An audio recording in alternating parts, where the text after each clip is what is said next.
Hello, everybody. Today is Thursday, November 27th. My name is Miloš Krajčnik. This is Connect News.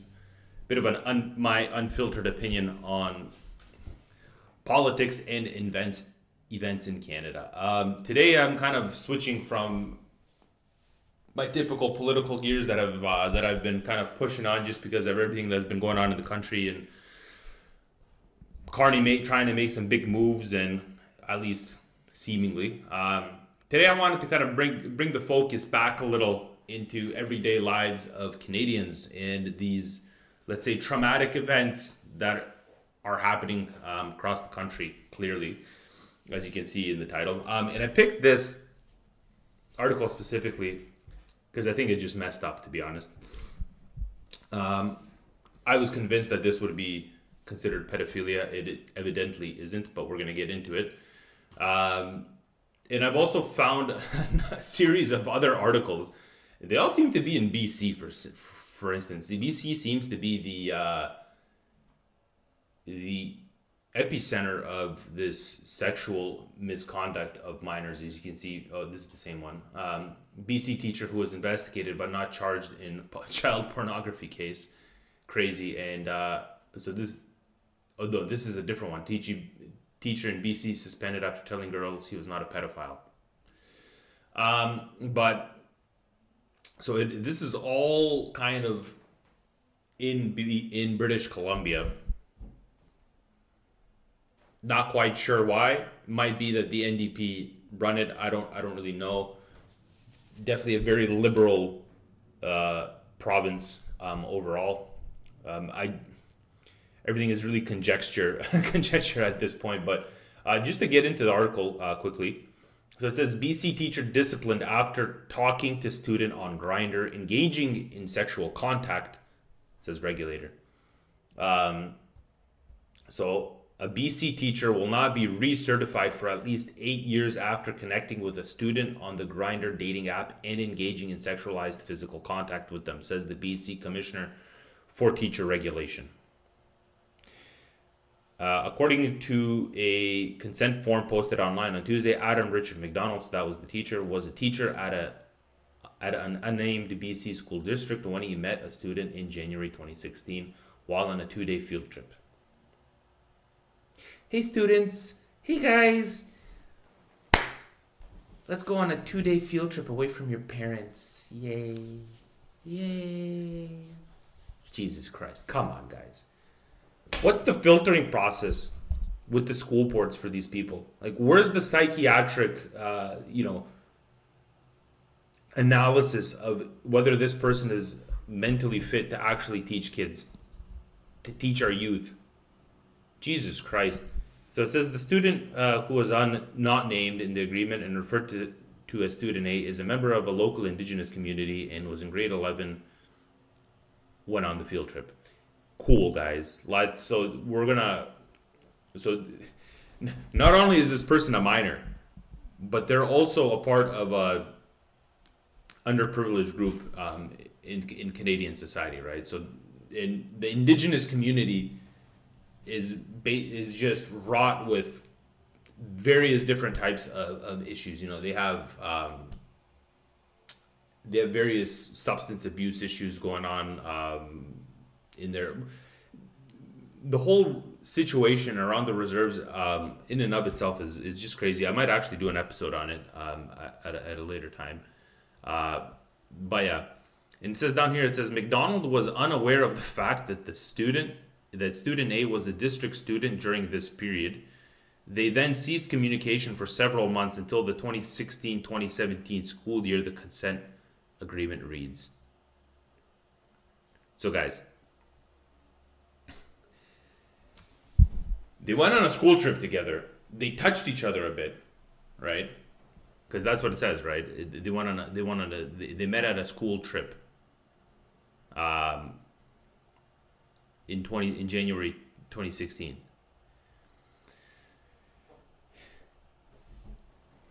And then they met on Grindr.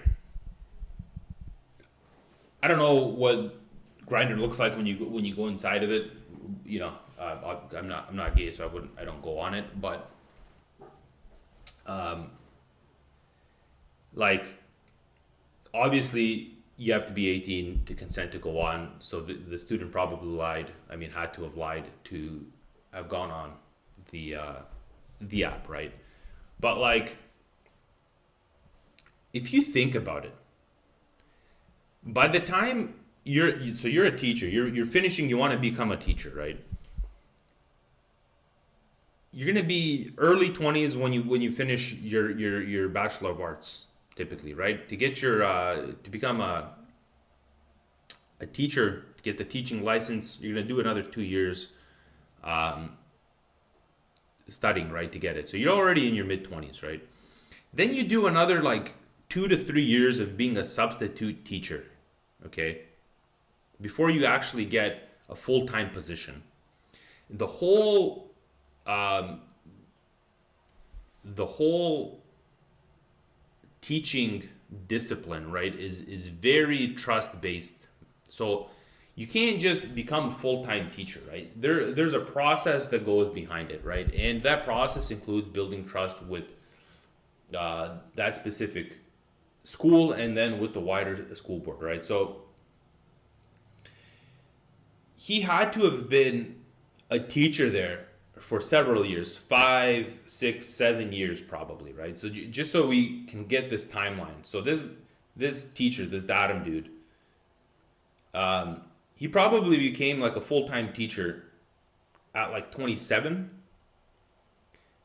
And so from, let's say, 26 to 27 for another 5 to 7 years. So that's like we're in that range of 31 to 33. Okay. He's going and he's finding interest in 17-year-olds. Really? Really? Really? Come on, guys. You like, you know what like 17-year-olds look like? These are underdeveloped like people, emotionally, physically. A lot of them still have like the pimples, oily skin, and all of that. Really? That's what's turning you on? Come on, man. You're just starting your mid 30s and you're going on Grindr and you're putting your minimum age bracket as 18. Are you kidding me? What the hell? The reason why I'm saying is I believe that this guy should be in jail. Like, quite simply, this guy should be in jail. Not They just revoked his license for 8 years. He can't be recertified for 8 years. Like, that's nothing. This guy should be in jail. Like, and I was actually shocked. So I tried to look into this quite a bit to see if this was considered pedophilia. But before I get into this, so profile of Canadians who experienced victimization during childhood in 2018. And I just want to bring up some statistics here. So this brings up all of the victimization that happens. But I wanted to show you one interesting statistic, if I can just find it real quick.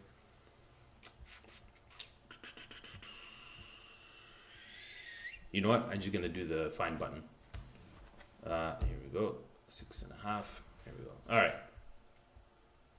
So most serious incident of childhood physical abuse commonly committed by parent or a step-parent. Okay, I mean, everybody kind of knows that, right? We know where the typical abuse comes from.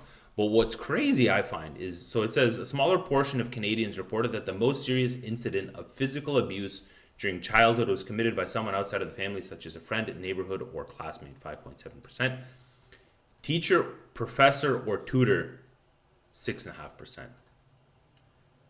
So you're more likely in Canadian, this is a study from 2018. So you're more likely to be abused at school than by a classmate, a neighbor, a friend, really, or even a stranger. That's crazy. That's crazy. And so this kind of really brings in to perspective, like, what kind of background checks are we actually going through? Are we bringing these teachers, these future teachers through to make sure that they're mentally stable? Because we can't have a 34-year-old going on Grindr or any dating app. It doesn't matter, right? It could have been Tinder, it could have been Bumble. Like, it doesn't matter, right? But you're going on this dating app, and you're in your mid 30s, and you're putting 18. You're putting 18 as your bottom age bracket for dating. All these younger teenagers, they all lie that they're 18, 19, even 20 on these dating apps. You know what I mean? That's nothing new. Like, come on. You're going to put, like, why wouldn't you put 24, 25? You know what I mean? 18. And so obviously he can now act like, oh, I didn't know that, he wasn't an actual illegal adult, right? But he was above the age of consent, right? So I wanted to show you this, and I was convinced this would be considered pedophilia, right? But apparently it's not. And I actually found the actual criminal code, but the verbiage is a catastrophe. So when you type this into Google, it kind of gives a good breakdown. So it says the criminal code, and so this is age of consent for exceptions, right? So it provides exceptions to the general age of consent of 16 for certain relationships between peers. So you have to be of a similar age for this to be an exception, right? So a 12 or a 13-year-old can legally consent to sexual activity with someone less than 2 years older. So that's the limit, right? You got that 2-year gap. Provided the older person is not in a position of trust, authority, or dependency. A 14 or a 15-year-old can consent with someone up to 5 years older. Again, only if a position of trust, authority, or dependency is not involved. So this is where where Canadian law kind of draws the boundaries around sexual misconduct of minors, right?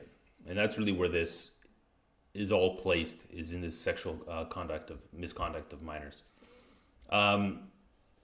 And then we have here the sexual exploitation. So 153 of the Criminal Code of Canada criminalizes sexual exploitation of a young person aged 16 or 17 when a power imbalance exists in the relationship. The law protects young people in positions of vulnerability, as their apparent consent may not be genuine in such circumstances.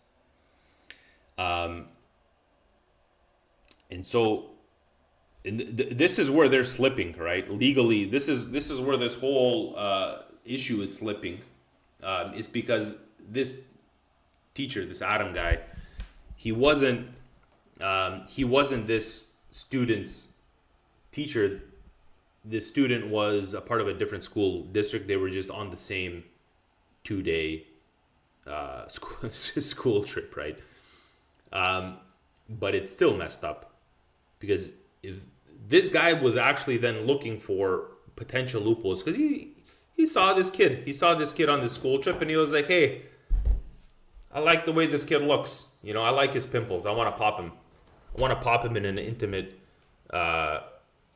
scenario. Light some scented candles, and we'll get the tweezers out. We'll pop some pimples.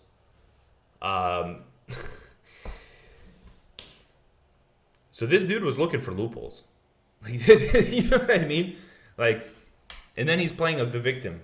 He's playing the victim. I didn't know that he wasn't 18. Oh, we met on this school trip. Oh my God. Oh, you're 18 now? Oh, okay. Come on. You know what I mean?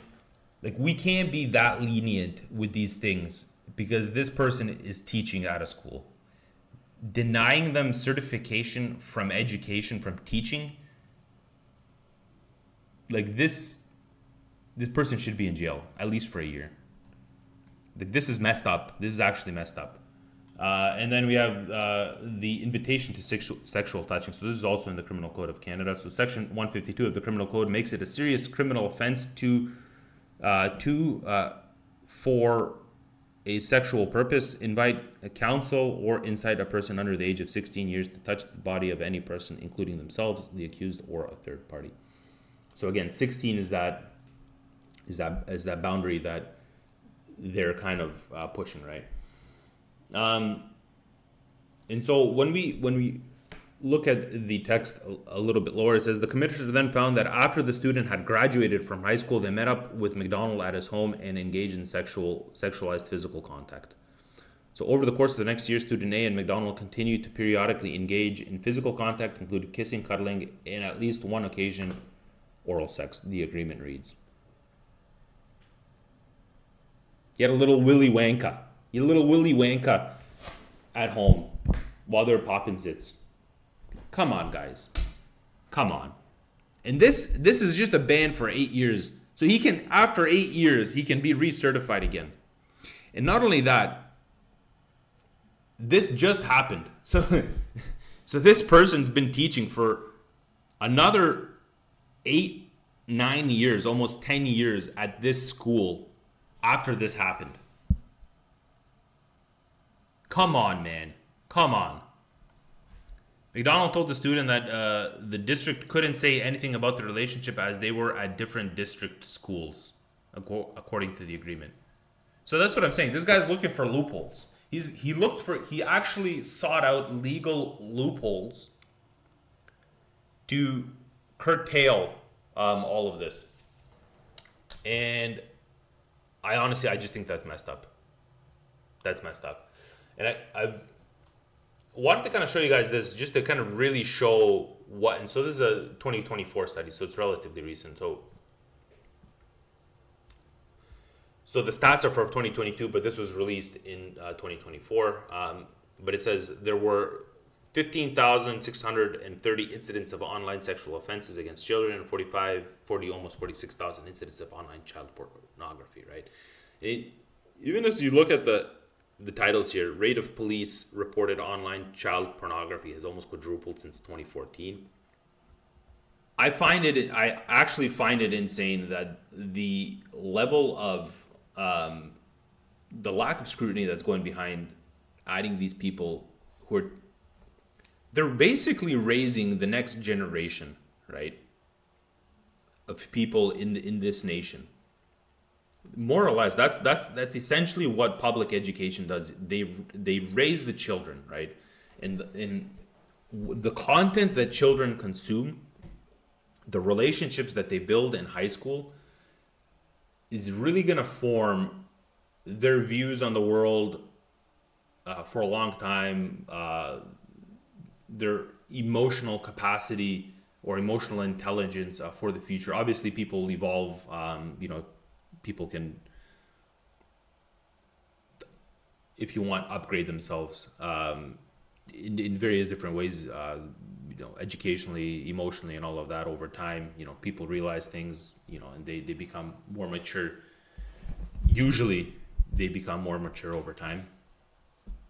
At least that's the goal. But high school is such like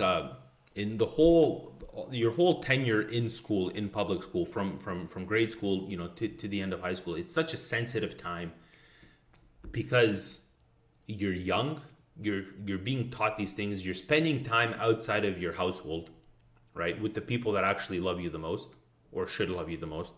I guess the standard is, with a proper nucleus family, that your parents love you and your siblings love you as well, right? So you're spending all of this time outside of this structure of support for the bulk of your day with people that you don't know, right? And you have these teachers that are supposed to be imparting knowledge onto you. And especially when you're in that age, that 13, you're still kind of a kid. You're just getting into that puberty. But like 16, 17, you're like, the hormones are really there. They're really kicking in, and it's a specifically sensitive time to be a human at that age. And then you have, because you're just understanding love, sex. It's kind of like it's becoming more apparent, right? And then you have a teacher exploiting you, exploiting kids.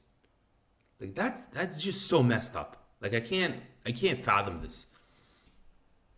And I just want to, touch on some of these other stories now because, obviously this this story itself, um, I don't know how you want to label it. I'm extremely disappointed in Canada in the way it treats our minors, our the next generation of humans, essentially, that are entering the workforce, that are going to be some kind of leaders in this nation, and playing any part in society. We're literally just traumatizing them by not doing any background checks. But it seems to be rampant. Oh, this is the same one. It seems to be rampant because, as you see, it says lifetime ban for BC teacher who allowed his device and email address to be used to access child pornography, says regulators. Somebody else in BC. So it says a BC teacher who was investigated for but never charged with child pornography offenses has been banned from the profession for life, according to the provincial regulator. So he was arrested at his workplace, according to the consent with the Commissioner for the Teacher Regulation, which details the circumstances leading up to the police attending the school. So in 2020, sexual images of elementary school aged children were uploaded to a Tumblr account associated with the email address. The document posted on. So this is actual pedophilia. This is child pornography. So this is what I mean. This is messed up. Like, these are teachers. These are teachers. Like, this is crazy. It's insane that we're not taking care of our children to the degree that we should be. In this last one, and so this is, I think this guy's just an idiot, to be honest. It says teacher in BC, Interior suspended after telling girls he was not a pedophile. What a fucking idiot.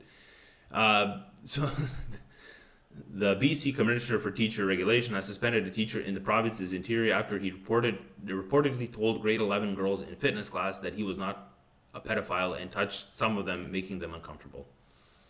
So in the consent form, the regulator found Graham was teaching a fitness and conditioning class to grade 11 students between September and December 2020 when he separated girls from boys. In that meeting, Graham told the girls he was not a pedophile, but that he might have to grab them to show them proper form to spot them. Graham then told him that he had no attraction to them as he was 52 and they were 15. I mean, I understand that he was trying to make a boundary, be like, hey, like, to show you proper form, to show you how you're targeting certain muscle groups, I might have to touch you. So, like, I understand that he was trying to communicate this, but it's crazy that he didn't have the foresight in the sensitivity of today's world, especially in British Columbia, because I've heard of crazy stories of things going on in British Columbia, that he didn't have the foresight that, it says here, the female students reportedly felt uncomfortable after the meeting, Graham saying he would periodically touch the students to help them with form or work muscle groups. So those included occasions when he touched the girl's side chest while she was performing a bench press and asked, "Can you feel that?" He also said to have pushed the student's hips while she used the squat rack and complimented another. So here's the thing. When you have an actual gym, like a personal coach at a gym, the personal coach actually does, like, if you don't know what you're doing and you want to learn how to do a bench press and you're on the bench press and you're pushing it, if you're pushing it incorrectly and you don't know what you're doing, you're just going to injure yourself, right? And the idea is to actually push with your pecs, and the only way you can actually signal to yourself that you're doing it right is if someone actually kind of pushes the area and says, can you feel the flex on the sides. Same thing with squatting. Squatting is actually extremely dangerous if you don't know what you're doing, because you can get a herniated disc very easily, and you do have to push your hips back, quite simply. And a lot of kids, I remember myself when I was 17, I thought I was smarter than everybody, don't follow instructions well. And if you see someone that's about to hurt themselves, mid rep, you do need to fix their form so that they don't actually hurt themselves, right? Now, could he have done it in a different way? I think he should. I mean, he clearly should have, because he's being suspended. He's an idiot. But this is another case. This case specifically is being kind of grouped into all of this. But these other cases are so much more serious. Like this guy, like the first guy, like he had oral sex with a minor. Like that's messed up. Anyways, I don't want to continue going down this road. Tell me what you guys think in the comments below. My name is Miloš Krajčnik. This is Canuck News. Stay informed, stay curious, and God bless Canada. This is Canada. Maple syrup and like Captain.